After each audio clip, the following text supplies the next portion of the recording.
Hello दोस्तों, मैं आदित्य तिवारी आपके अपने चैनल डेस्टिनी पे आपका स्वागत करता हूं। तो दोस्तों, आज का वीडियो समाजीकरण पर आधारित है, जिसमें बच्चे कैसे अपने समाज से समायोजन करते हैं और शिक्षक उनके इस समायोजन को कैसे एक सकारात्मक दिशा देते हैं, इससे संबंधित प्रश्नों की व्याख्या दी गई है। तो दोस्तों, देर न करते हुए इस वीडियो पे चलते हैं।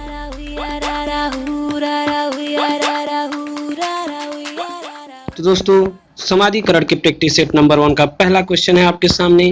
विद्यालय और समाजीकरण के बारे में निम्नलिखित में से क्या सत्य है?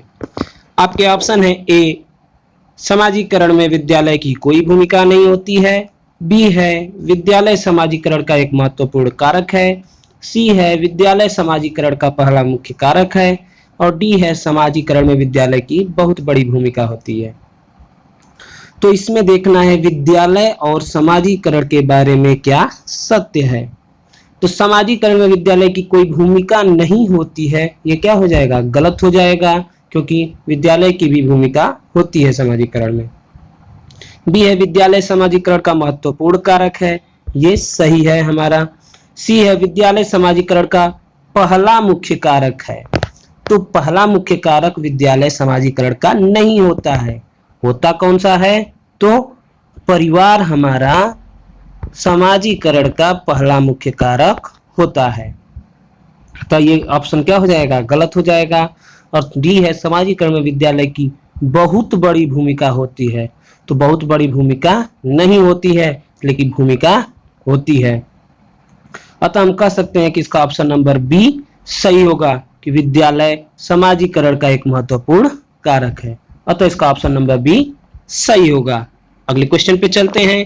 अगला क्वेश्चन है हमारे सामने दूसरा नंबर क्वेश्चन है कि समाजीकरण के संदर्भ में विद्यालयों के पास प्रायः एक प्रच्छन्न पाठचर्या विद्यमान रहती है, जिसमें निहित है। आपके ऑप्शन है ए, मूल्य अभिवृत्तियों का शिक्षण एवं आकलन। बी है, बलात्मक अधिगम, चिंतन व समस्त साथी एवं अध्यापक की अनुकृति द्वारा विशेष रूप से अपनाया जाने वाला व्यवहार। सी है, परिवारों के माध्यम से विद्यार्थियों का समझौतापूर्ण व प्रतिरोधक समाजीकरण। और डी है, अंतःक्रिया व सामग्री द्वारा विद्यालयों में प्रस्तुत किए जाने वाले सामाजिक भूमिकाओं से संबद्ध अनौपचारिक संकेत।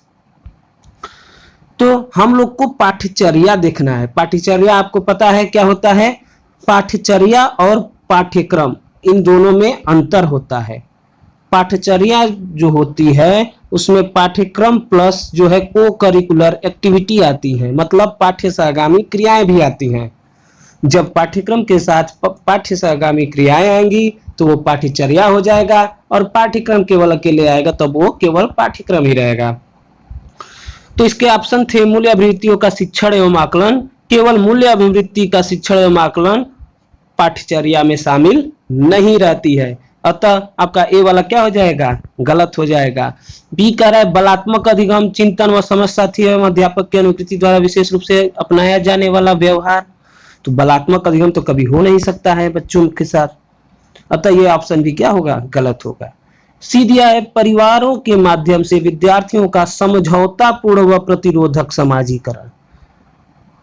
विद्यार्थियों का समझौतापूर्ण प्रतिरोधक समाजीकरण कभी भी नहीं हो सकता है। क्यों? क्योंकि समझौतापूर्ण होगा यानी और प्रतिरोधक होगा यानी क्या होगा? समाजीकरण के विरोध में जाने लगेगा बच्चा। अतः हम ये कह सकते हैं कि ये भी पाठ्यचर्या में शामिल नहीं होगा। तो होगा कौन सा? तो ऑप्शन नंबर डी, अंतःक्रिया व सामग्री द्वारा विद्यालयों में प्रस्तुत किए जाने वाले सामाजिक भूमिकाओं से संबद्ध अनौपचारिक संकेत, ये हमारा प्रच्छन्न पाठ्यचर्या में शामिल रहेगा। अतः इसका ऑप्शन नंबर डी सही होगा।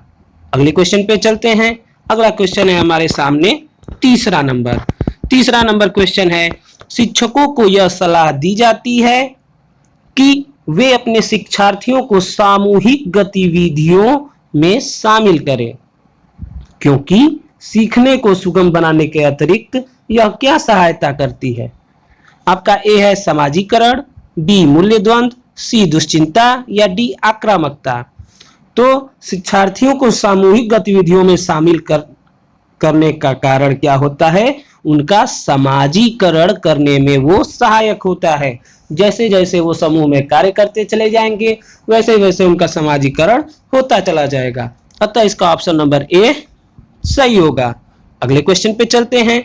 अगला क्वेश्चन है हमारे सामने चौथा नंबर क्वेश्चन है कि निम्न में से कौन से समाजीकरण के गौड़वाहक हो सकते हैं। आपके ऑप्शन है ए परिवार और पास पड़ोस, बी है परिवार और रिश्तेदार, सी है विद्यालय और पास पड़ोस, डी है विद्यालय और निकटतम परिवार के सदस्य। तो परिवार और पास पड़ोस तो होंगे नहीं, क्यों? क्योंकि परिवार और पास पड़ोस से ही हमारा समाजीकरण बनता है। परिवार और रिश्तेदारों से भी हमारा समाजीकरण होता है, विद्यालय और पास पड़ोस से भी होता है। तो किससे नहीं होता है? तो विद्यालय और निकटतम परिवार के सदस्य। क्यों? क्योंकि विद्यालय से तो समाजीकरण होता है, लेकिन निकटतम परिवार के सदस्य का आशय कुछ समझ नहीं आ रहा है। अतः यहाँ पे क्या होगा? विद्यालय और निकटतम परिवार के सदस्य समाजीकरण के गौड़वाहक हो जाएंगे। अतः हमारा ऑप्शन नंबर डी सही होगा। अगले क्वेश्चन पे चलते हैं।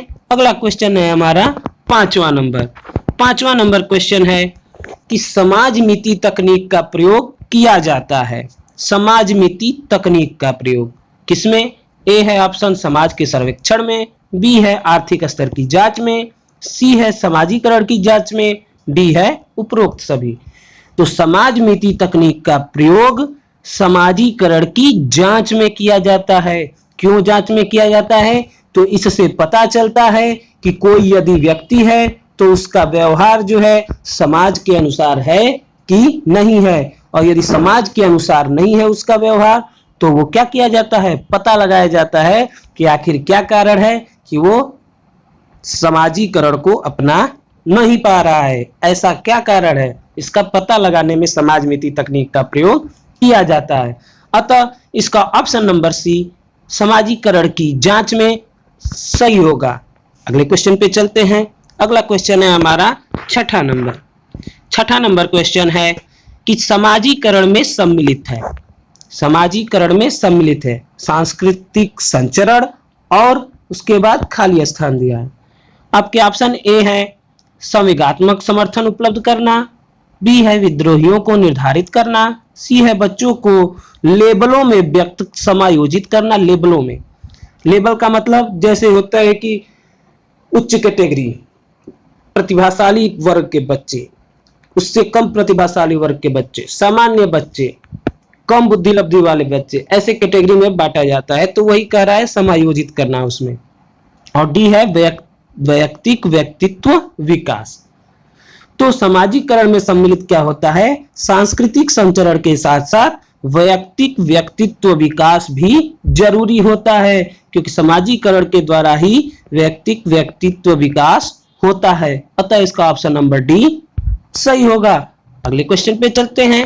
अगला क्वेश्चन है हमारा सातवां नंबर क्वेश्चन है सहयोगी अधिगम में अधिक उम्र के प्रवीण विद्यार्थी छोटे और कम निपुण विद्यार्थियों की मदद करते हैं। इससे ए है ऑप्शन समूहों में द्वंद्व होता है, बी है उच्च उपलब्धि और आत्मसम्मान होता है, सी है गहन प्रतियोगिता होती है, और डी है उच्च नैतिक विकास होता है। तो सहयोगी अधिगम में यदि अधिक उम्र के प्रवीण विद्यार्थी छोटे और कम निपुण विद्यार्थियों की मदद करते हैं तो उच्च उपलब्धि व आत्मसम्मान उन अधिक उम्र के प्रवीण विद्यार्थियों को प्राप्त होता है। अतः इसका ऑप्शन नंबर बी सही होगा। अगले क्वेश्चन पे चलते हैं। अगला क्वेश्चन है हमारा आठवां नंबर क्वेश्चन कह रहा है कि सामाजिक परिवर्तन का सर्वाधिक कार्यकारी कारक है। सामाजिक परिवर्तन का सर्वाधिक कार्यकारी कारक है। आपके ऑप्शन ए है जाति, दूसरा ऑप्शन है बी धर्म, तीसरा है सी सरोकार, और चौथा है ऑप्शन सी है सरकार, और डी है शिक्षा। तो सामाजिक परिवर्तन का सर्वाधिक कार्यकारी कारक शिक्षा होती है, क्योंकि शिक्षा ही समाज में परिवर्तन लाने का काम करती है।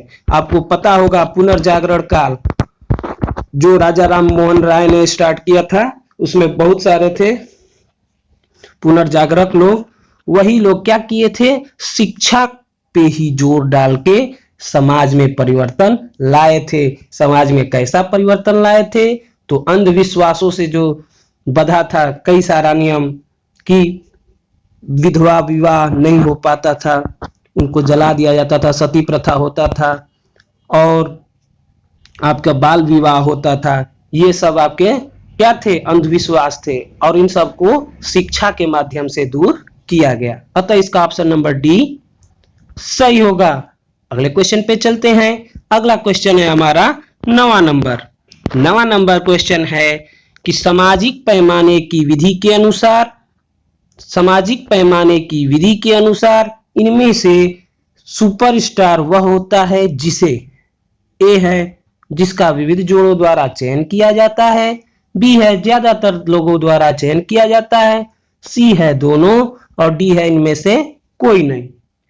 तो सामाजिक पैमाने की विधि के अनुसार सुपरस्टार वो होता है जिसको ज्यादातर लोगों द्वारा चयन किया जाता है, वही क्या होता है, सुपरस्टार होता है। अतः इसका ऑप्शन नंबर बी सही होगा। अगले क्वेश्चन पे चलते हैं। अगला क्वेश्चन है हमारे सामने 10वां नंबर। 10वां नंबर क्वेश्चन है कि निम्नलिखित में से कौन सा किसी बच्चे के सामाजिक विकास को प्रभावित करने वाला व्यक्तिगत कारक नहीं है। ए है संवेग, बी स्वास्थ्य, सी मित्र मंडली, डी बुद्धि। तो संवेग, स्वास्थ्य और बुद्धि ये हमारा क्या है, व्यक्तिगत कारक हैं जो सामाजिक विकास को प्रभावित करती हैं, लेकिन मित्र मंडली जो होती है वो सामाजिक विकास की सामूहिक कारक होती है और सामूहिक कारक क्या होता है, ये समाजीकरण को बढ़ाता है। अतः इसका ऑप्शन नंबर सी सही होगा। अगले क्वेश्चन पे चलते हैं। अगला क्वेश्चन है हमारे सामने 11वां नंबर। 11 नंबर कह रहा है क्वेश्चन कि सामाजिक अधिगम आरंभ होता है, आपके ऑप्शन है ए भीड़ से, बी अलगाव से, सी संपर्क से या डी दृश्य श्रव्य सामग्री से। तो सामाजिक अधिगम हमेशा संपर्क से आरंभ होता है, भीड़ से नहीं, न अलगाव से और न ही दृश्य सामग्री से। तो किससे, संपर्क से सामाजिक अधिगम आरंभ होता है। अतः इसका ऑप्शन नंबर सी सही होगा। अगले क्वेश्चन पे चलते हैं। अगला क्वेश्चन है हमारे सामने 12वां नंबर। 12वां नंबर क्वेश्चन है निम्नलिखित में से कौन सा सत्य है। ए है विकास और सीखना समाज सांस्कृतिक संदर्भ में अप्रभावित रहते हैं, बी है शिक्षार्थी एक निश्चित तरीके से सीखते हैं, सी है खेलना संज्ञान और सामाजिक दक्षता के लिए सार्थक है और डी है शिक्षक द्वारा प्रश्न पूछना संज्ञानात्मक विकास में बाधक है। तो विकास और सीखना समाज सांस्कृतिक संदर्भ में अप्रभावित रहते हैं, ये हम नहीं कह सकते क्योंकि विकास और सीखना समाज सांस्कृतिक संदर्भ में प्रभावित रहते हैं, क्योंकि विकास ही आपके सामाजिक में भी होता है, आपका मानसिक में भी होता है, कई क्षेत्रों में होता है। तो ये हम नहीं कह सकते हैं कि ये अप्रभावित रहता है। बी है शिक्षार्थी एक निश्चित तरीके से सीखते हैं, ऐसा भी कोई जरूरी नहीं है कि एक निश्चित तरीके से ही शिक्षार्थी सीखेंगे। शिक्षार्थियों को सिखाने के कई तरीके हैं। शिक्षार्थी जिस स्तर का रहेगा, जिस बुद्धि लब्धि का रहेगा, उस तरीके से उसको सिखाया जाता है। सी है खेलना संज्ञान और सामाजिक दक्षता के लिए सार्थक है, ये हमारा क्या है, सही है, क्योंकि खेलना संज्ञान और सामाजिक दक्षता के लिए सार्थक होता है। और डी है शिक्षक द्वारा प्रश्न पूछना संज्ञानात्मक विकास में बाधक है। शिक्षक द्वारा प्रश्न पूछना संज्ञानात्मक विकास में बाधक नहीं होता है। अतः इस कह सकते हैं कि इनमें से कौन सा कथन सत्य है, तो ऑप्शन नंबर सी खेलना संज्ञान और सामाजिक दक्षता के लिए सार्थक है। अतः इसका ऑप्शन नंबर सी सही होगा। अगले क्वेश्चन पे चलते हैं। अगला क्वेश्चन है हमारे सामने 13वां नंबर। 13वां नंबर क्वेश्चन है कि निम्न में से कौन सा बच्चे की सामाजिक मनोवैज्ञानिक आवश्यकताओं के साथ संबंध नहीं है। तो नहीं को गोल घेरे में करेंगे। अब आप ऑप्शन पढ़ेंगे। ए है शरीर से अपशिष्ट पदार्थों का नियमित रूप से बाहर निकलना, बी है सामाजिक अनुमोदन या सहायता की आवश्यकता, सी है संवेगात्मक सुरक्षा की आवश्यकता और डी है सानिध्य संगति की आवश्यकता। तो संबंध नहीं है पूछ रहा है, तो शरीर से अपशिष्ट पदार्थों का नियमित रूप से बाहर निकलना ये सामाजिक मनोवैज्ञानिक आवश्यकताओं के साथ संबंध नहीं होगा, अतः इसका ऑप्शन नंबर ए सही होगा। अगले क्वेश्चन पे चलते हैं। अगला क्वेश्चन है हमारे सामने 14वां नंबर क्वेश्चन है कि बालक का समाजीकरण किससे संबंधित नहीं है। नहीं इसमें कहा है, आपके ऑप्शन है ए वह प्रक्रिया जो तुरंत हो जाती है, बी है आधारभूत मूल्यों को परिवर्तित करने से, सी है औपचारिक तथ्यों को प्रदर्शित करना और डी है आदर्श आकांक्षाओं को गंभीरता से लेना। तो बालक का समाजीकरण किससे संबंधित नहीं है पूछा है, तो आधारभूत मूल्यों को परिवर्तित करने से होता है, औपचारिक तथ्यों को प्रदर्शित करने से भी होता है, आदर्श आकांक्षाओं को गंभीरता से लेने में भी होता है। तो किससे नहीं होता है, तो वह प्रक्रिया जो तुरंत हो जाती है, यह जो है बालक के समाजीकरण से संबंधित नहीं है, अतः इसका ऑप्शन नंबर ए सही होगा। अगले क्वेश्चन पे चलते हैं, जो कि आज का हमारा अंतिम क्वेश्चन है कि निम्न में से किसको विद्यालय में समाजीकरण की विशिष्ट अवस्था माना जाता है। आपके ऑप्शन है ए शैशवावस्था, बी बाल्यावस्था, सी किशोरावस्था या डी प्रौढ़ावस्था।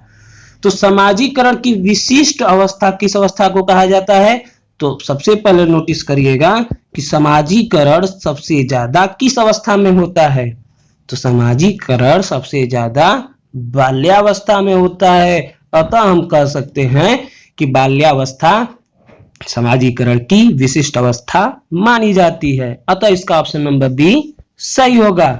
तो दोस्तों कैसा लगा वीडियो कमेंट कीजिए और यदि वीडियो पे नया है तो लाइक और सब्सक्राइब कीजिए। जल्दी नया वीडियो लेकर हाजिर होंगे, तब तक के लिए धन्यवाद।